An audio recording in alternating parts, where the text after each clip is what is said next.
Bonjour à tous et bienvenue à la Cour des Miracles pour ce nouveau format. Oui, encore un journal de bord, une forme de petite capsule, un peu plus chill, qui demandera peut-être un peu moins de préparation, et qui donc du coup, permettra d'aborder des sujets de manière un petit peu plus, un peu moins préparée, voilà, un peu plus chill, voilà. Donc, ça fait un petit moment que je réfléchissais à comment, à ce format et je me demandais, avec quoi j'allais commencer et puis, du coup, il s'est passé le week-end dernier, quelque chose d'assez important, Octogone, le salon du jeu de rôle, et c'était une bonne occasion, le débrief, pour lancer ce nouveau format.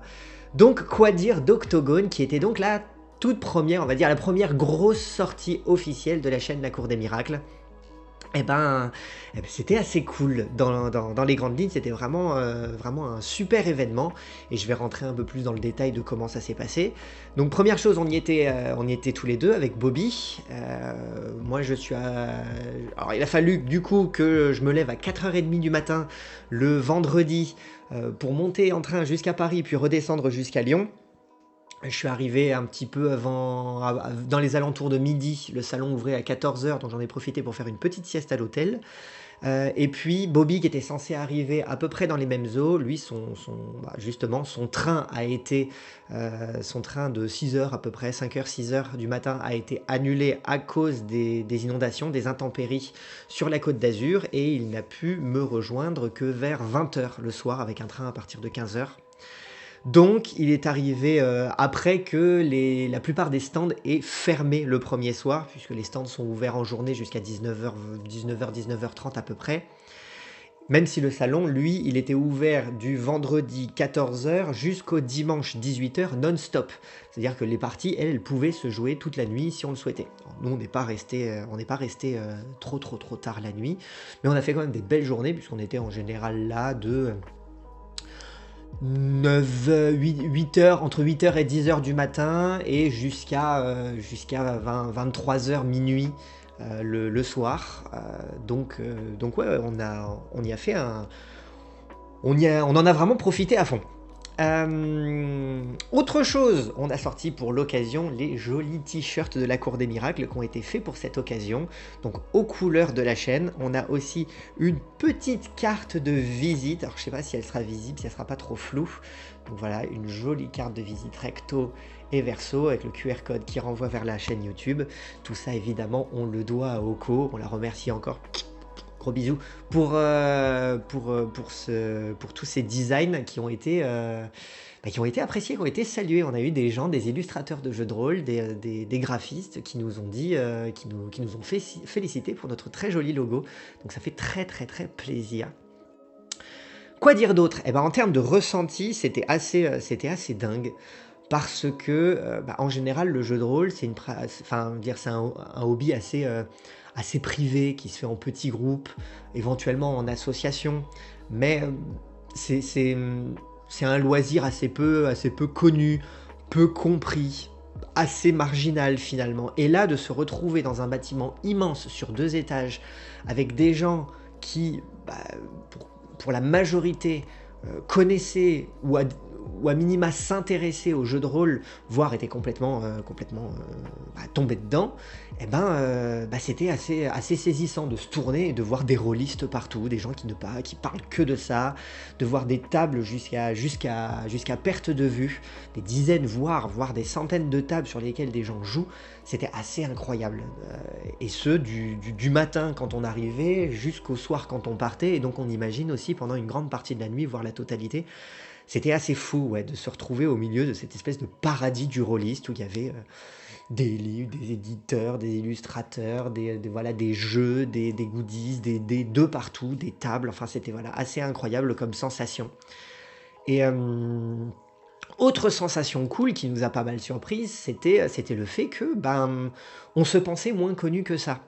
Nous, jusqu'à maintenant, la Cour des Miracles, on la faisait vivre de part et d'autre de nos écrans, que ce soit lors des parties ou sur Discord ou un petit peu sur les réseaux, mais on pensait pas que la Cour des Miracles vivait à ce point au-delà, en tout cas suffisamment pour qu'on nous connaisse, qu'on nous reconnaisse. Alors certains avec qui on a échangé nous disaient je vous ai déjà vu passer, je ne sais pas ce que vous faites. Voilà, ils étaient quand même finalement assez peu à véritablement regarder nos contenus, mais ils étaient quand même un certain nombre à nous connaître pour autant. Et ça, c'était vraiment inattendu. On s'attendait vraiment pas à ça. On pensait justement que la première fois où on allait faire, voilà, c'était notre première grosse sortie officielle. On pensait que c'était là le moment où on allait se faire connaître. Alors pour beaucoup, évidemment, oui, surtout dans le détail. Mais certains, malgré tout, avaient déjà vu passer les miniatures de nos vidéos, nous avaient vu passer sur Instagram. Et donc, ça nous a donné quand même une petite reconnaissance, une petite... une petite sensation de légitimité qui fait plaisir et c'était super agréable. Et ensuite, du coup, on a rencontré plein de monde, plein d'acteurs du milieu. Alors je vais commencer par les autres chaînes d'Actual Play qui nous ont vraiment fait un superbe accueil. À nouveau, on s'est dit, on arrive, est-ce que les gens vont un peu nous connaître?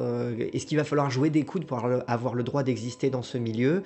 Est-ce qu'il va pas y avoir, je sais pas moi, du jugement ou de la rivalité, de la concurrence? Et non, on a vraiment été super bien accueillis par tout le monde. Et ça fait vraiment super plaisir de voir qu'en fait, c'était vraiment une grande famille. Tout le monde discutait, et tout le monde échangeait, et on voit qu'en fait, cette passion commune rassemble. Et c'était super, c'était vraiment, c'était assez exaltant. Et donc je vais remercier toutes les chaînes qu'on a eu l'occasion de croiser. Alors en premier lieu évidemment Time to Roll, et notamment Monte Cristo, puisque c'est à lui particulièrement qu'on doit notre présence à Octogone, puisque c'est lui qui nous a encouragés à y aller pour justement rencontrer des acteurs du milieu. Donc du coup merci beaucoup copains, et donc plus généralement merci à Time to Roll pour leur soutien. Il y a eu Cécile qu'on a eu l'occasion d'accueillir sur la chaîne à l'occasion d'une table ronde il y a déjà quelques semaines. Fun fact, elle était assise juste derrière moi dans le train qui faisait Paris-Lyon, mais on s'en est aperçu qu'à l'arrivée. Ensuite, il y a eu Dice Story, avec Manitou. Enfin, j'ai rencontré Manitou dans le hall de l'hôtel puisqu'on attendait tous les deux que nos chambres soient libérées et qu'on nous confie nos clés. Donc on n'a pas eu trop l'occasion de se croiser sur le salon par la suite parce qu'on a tous été occupés chacun de notre côté. Mais on a eu l'occasion d'échanger un petit peu dans le hall de l'hôtel et c'était très très très sympa.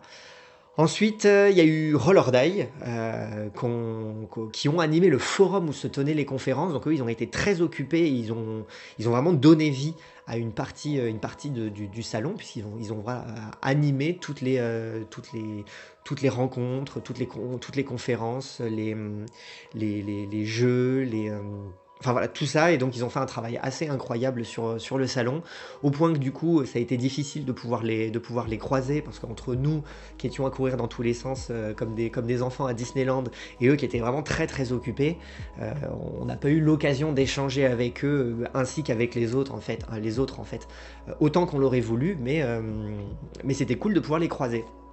Il y a eu Studio 2D4, il y a eu le Cercle JDR, il y a eu Olshad que je connaissais pas du tout, c'est à nouveau Monte Cristo qui nous a fait nous rencontrer, qui s'est dit vous avez des choses en commun, rencontrez-vous. Effectivement effectivement on a plein de choses en commun, on avait plein de choses à se dire, et on essaiera de se croiser à d'autres occasions, en tout cas d'échanger, de faire des choses ensemble. Donc très belle rencontre. Il y a eu Bloodroll Predent, à qui on a pu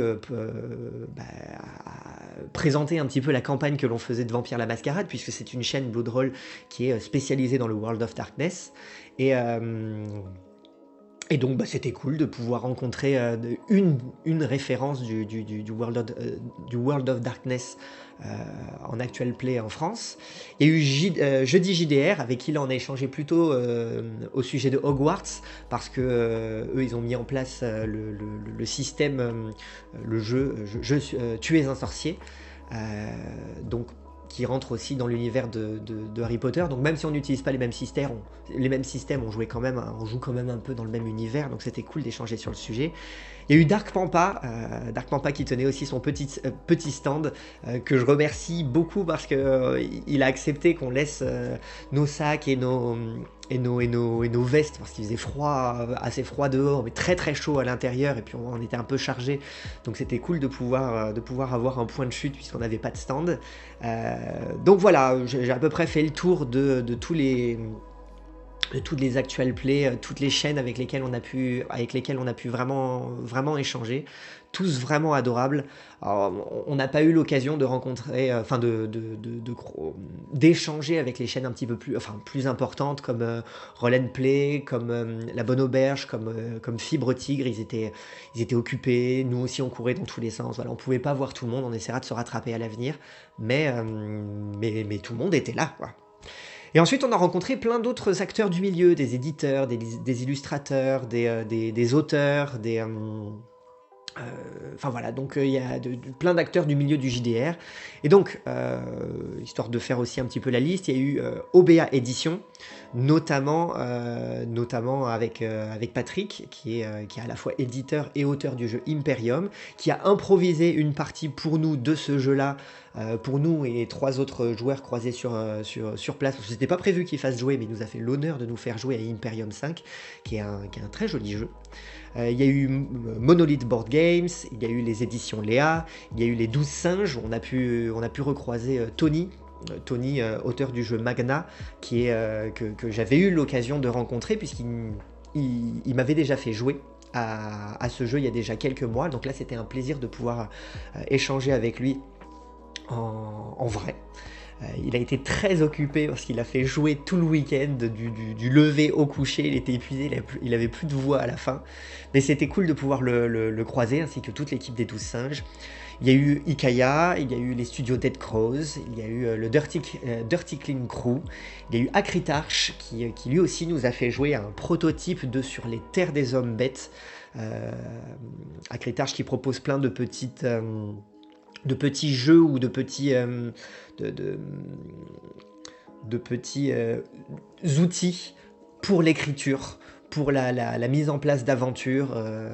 Ça fait un moment que je le suis parce qu'il voilà, il met à disposition plein d'outils qui sont super utiles pour optimiser l'écriture, avoir des idées. Donc c'était cool de pouvoir le rencontrer et en plus de pouvoir tester le prototype de son jeu.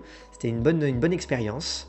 Il y a eu, ensuite on a rencontré aussi Pattern Recog Editions, on a rencontré Vivien Féasson, Com Martin, grand honneur puisque ce sont quand même deux auteurs qui produisent des jeux que j'aime beaucoup personnellement.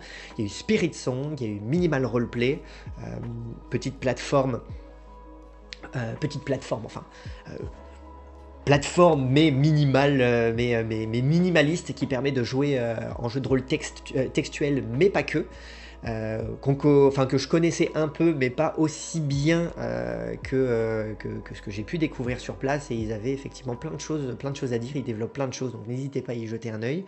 On a croisé Rollis TV, alors pas sur le salon, mais parce qu'on était au même hôtel, donc une soirée après le salon, on a discuté un petit peu, voilà, comme ça, dans le salon de l'hôtel. C'était très sympa.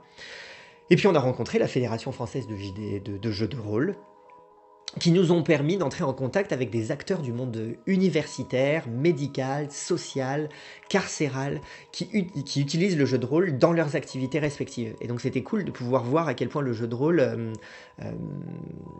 peut être utilisé dans plein de champs d'activités différents et de quelle manière les choses se répondent.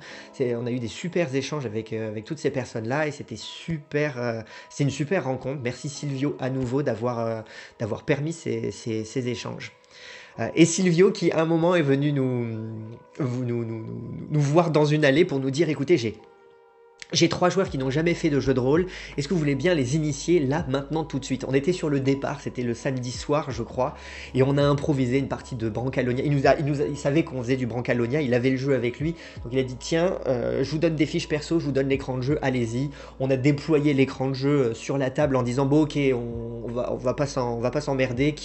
Vous jouez qui sur l'écran de jeu? Alors quelqu'un a choisi la barbare, quelqu'un a joué le soldat, quelqu'un a dit moi je prends la chèvre, et puis hop là on s'est lancé comme ça pendant une demi-heure de jeu, alors sans les règles, rien du tout, c'était vraiment vous lancez un des 20, plus c'est haut, plus ça réussit, plus c'est bas, plus ça échoue, et puis go, on a improvisé quelque chose d'une demi-heure, c'était complètement délirant. C'était vraiment totalement improvisé, mais les joueurs, les joueurs et les joueuses avaient l'air contents, ça leur a permis de découvrir un petit peu ce qu'était le jeu de rôle, et puis nous c'était cool, on a improvisé ça complètement. Euh, la prochaine fois, la prochaine fois, il faudra qu'on s'y prenne un peu mieux, qu'on prépare quelque chose, car oui, il y aura certainement une prochaine fois, puisque l'événement nous a vraiment, vraiment plu. Euh, on y retournera donc certainement l'année prochaine. On essaiera cette fois-ci de proposer des parties, puisqu'on a vu qu'en journée les stands étaient ouverts, il y avait plein de personnes avec qui échanger, mais qu'en soirée c'était surtout des parties qui se jouaient. Et donc comme on s'y est pris un peu tard pour réserver, bon, on a eu l'occasion de jouer quand même un petit peu, mais plutôt en journée au stand des éditeurs essentiellement, mais du coup en soirée on était un peu pris au dépourvu, donc la prochaine fois on s'y prendra un petit peu mieux en proposant nous-mêmes des jeux, donc et ça sera l'occasion, en y retournant, de renforcer les liens avec cette vaste communauté, et puis de rencontrer toutes les personnes qu'on n'a pas eu l'occasion de rencontrer. Donc voilà, on y retournera toujours plus fort. Et puis on espère que vous serez nombreux au rendez-vous. Et puis voilà, c'était le petit débriefing rapidos. J'ai essayé de faire synthétique de notre petit séjour à Octogone. C'était vraiment très très sympa. C'était une superbe expérience. On a rencontré vraiment plein de gens sympas. Ça nous a vraiment aussi donné la sensation d'être légitime comme créateur de contenu dans le milieu du jeu de rôle, de faire vraiment partie de ce microcosme. Et c'était super satisfaisant de voir à quel point on était encouragé dans cette voie, soutenu. Donc, écoutez, on n'est pas prêt de s'arrêter. Bon, merci d'avoir suivi cette première capsule. Il y en aura d'autres. On verra cette fois-ci sur quel sujet. Ça sera un peu plus régulier que les autres formats, puisque là, ça demande moins de préparation. Ça peut être de la réaction sur quelque chose que j'aurais lu, quelque chose que je prépare, une réflexion sur une partie en cours, une campagne, enfin, ou un truc que j'ai envie de jouer, ou que je prépare. Enfin bref, là pour le coup, ça va vraiment être le format dans lequel on va pouvoir rentrer tout ce qui est peut-être un peu moins construit et qui ne rentre pas dans les autres formats. On espéra que ça vous plaira aussi. Allez, à très bientôt à la Cour des Miracles.